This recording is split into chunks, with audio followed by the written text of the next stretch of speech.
Ciao Juventini of the world, welcome back on the channel. My name is Giuseppe and today is Sunday 6th of June 2020. As usual, we will cover the Italian and international papers to see what they are saying about our beloved Juventus. So let's start immediately with Tutto Sport. Tutto Sport is showing Sarri in a front page and then we have Capello in a bubble. Why Capello? Because he was reading the words of Ligt that we covered yesterday in the interview of Tutto Sport and he's actually giving right at Ligt. He's saying ha ragione De Ligt che ha indicato il tecnico la via italiana al calcio totale dell'Olanda. So he's giving right to De Ligt, saying that yes, De Ligt is right because De Ligt said that Sarri opened the way to the total football of the Netherlands. So the only question I have here is, Capello, thank you, we agree with you, but when in 2006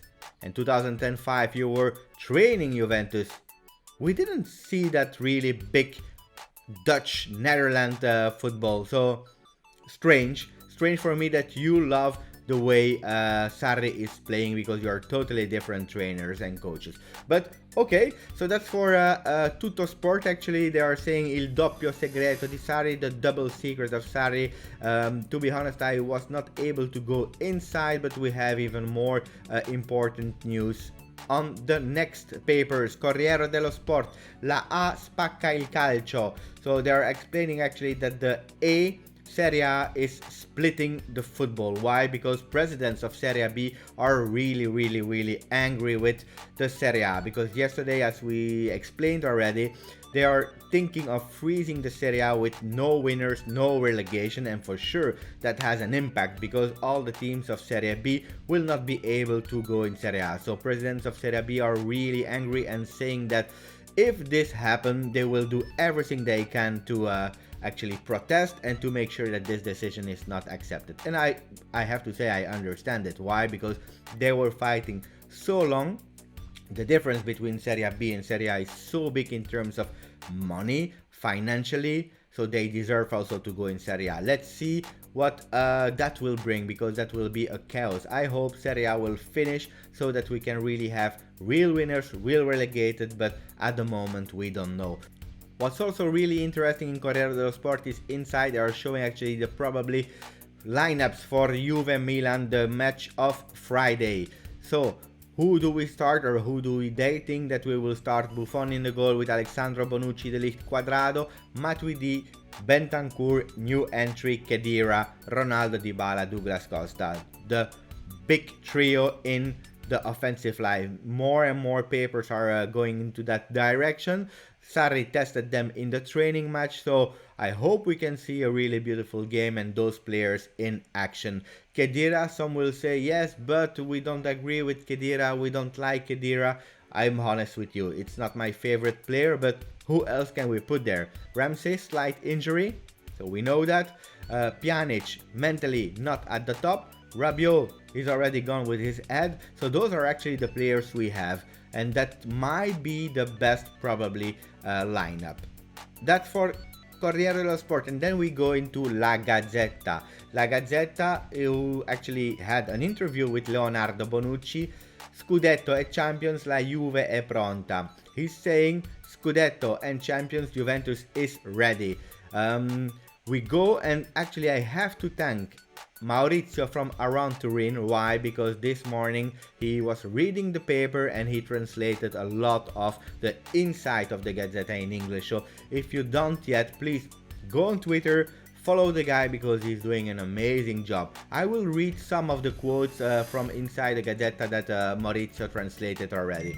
So we start with Bonucci was saying, during the lockdown I didn't watch all games on TV because it was kind of depressing. But I couldn't resist when they showed a program about the 8th Scudetto in a row. Since then, the desire to play grew even more. I can't wait to play. That's the first thing that he said. I'm really curious about you. How many old vintage games did you see? Did you see a lot? I'm honest with you, I didn't have the time to see a lot. I started with some, but knowing already the result was quite difficult to finish. One game that I saw multiple times was the last one versus Inter. Why? Because I enjoyed that game so much, and seeing Dybala scoring and scoring every time, and fooling the young, or not the young, fooling Young was amazing. So I see that game multiple times, but not a lot more. What else is Bonucci saying? Because now we go with the important quote. He said, "We resumed after 70 days of inactivity. It had never happened, and now we will play every 3 days. The risk of injury is very high, but what could we do?" So Bonucci is actually saying what I mentioned and my bigger fear a few days ago, if you were already following the channel, that he's scared about injuries, and that was my biggest fear, and we already start seeing it with Chiellini out. Who do we have? Ramsey, not in a big shape. He should be called up for the game versus Juve Milan, but he will probably not play. We have Higuain. So Demiral is still not back, but yeah, this is another story. But we have already 4 players out of our big lineups, and I'm fearing that it's not the only player that will be injured, and not only about Juventus, about all the teams. He continues saying, "Allegri was very good managing the locker room, and the most difficult moments within a season are a game. Sarri is meticulous, a tactician who loves to play a good football. He grew a lot in these months at Juve. He's a kind of new Sarri, and I like it." So, Bonucci, you're speaking about Allegri, and you're saying that he was the best manager, or a really good manager, managing difficult, tough situations. Something is really strange in your words, because the Allegri fight you had after the game, after a certain game, and when he put you in the Champions League in the together with the supporters, you remember, on that beautiful chair, was one of the reasons why you left Juventus, because you didn't agree that moment. So something is not logical in what you are saying, but thanks for the kind words for Allegri, and now you are saying that you love Sarri. So let's see. We also saw some difference in Sarri, but and something that is really important also to say, that Sarri said it himself. Juventus changed Sarri more than Sarri changed Juventus. Is it a good thing or not? I let you put it in the comments, and we finish with Bonucci at Milan, because he's saying, "I was coming from a difficult year on a personal level, some disagreements. I took a wrong decision. The year at Milan improved me as a man, but I understood that my place was at Juventus, a place I consider family. A difficult but not useless year." My opinion on Bonucci, and I have his shirt on, it's an old shirt, but I have to say Bonucci was one of my favorite players before leaving the club. One of my favorites, because it's quite difficult today. I'm starting to be a bit older. I'm the generation of the 80s, 90s with Del Piero and so on and so on. Those kinds of icons, David, Trezeguet. And today I can't really refer me to a player. So it's really the team over the players. But before that Bonucci was leaving, I was really appreciating the guy, even if he's not perfect in defense, because there are certain moments where it's a bit more difficult for him to defend. But I was really appreciating him. Leaving to Milan changed me.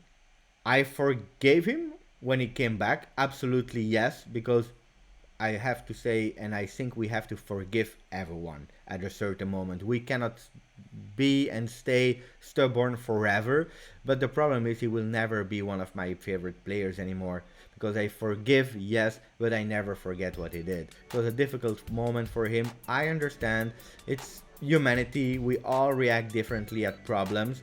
I understand, but yeah. So he lost love from me, but I appreciate him and I forgave him. Let me know, because that's a big discussion. What do you think about Leonardo Bonucci? Did you forgive him, yes or no? Do you still love him? Do you think he improved? Let me know, please. And that's an important thing. Be moderate in your comments below in the comment section. No insult and things like that. You know, I love to answer and to discuss with all of you in the chat.